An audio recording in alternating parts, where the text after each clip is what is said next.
Image spectaculaire. Regardez, une tour de la ville de Los, l'une des plus emblématiques de la métropole de Lille, a été dynamitée ce matin. Immense émotion chez ceux pour qui c'était un repère depuis près de 60 ans. Francesco de Pacchi, Manon Debu et Tanguy Joire étaient sur place. 3, 2, 1, 0. Une tour de 95 mètres. Réduite à néant en quelques secondes. Nous sommes en plein cœur de la métropole lilloise. Vu du ciel, un épais nuage de poussière recouvre lentement le quartier.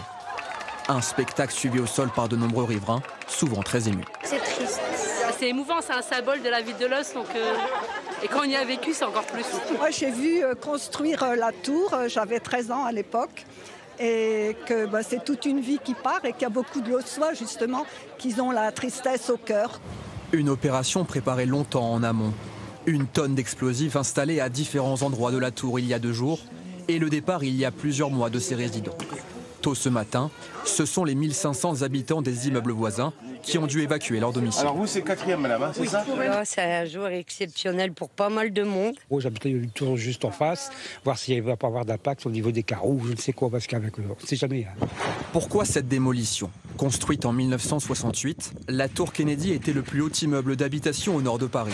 95 mètres, 28 étages, 4000 familles. Mais du fait de problèmes d'amiante, d'humidité et d'accessibilité, l'édifice n'était plus aux normes. Cette tour aujourd'hui est devenue très coûteuse en entretien. Il aurait été très coûteux de restructurer ces logements, de les réhabiliter pour des raisons techniques assez évidentes. L'évacuation des gravats devrait durer plusieurs mois. Les habitants, eux, regagneront leur logement dans la journée.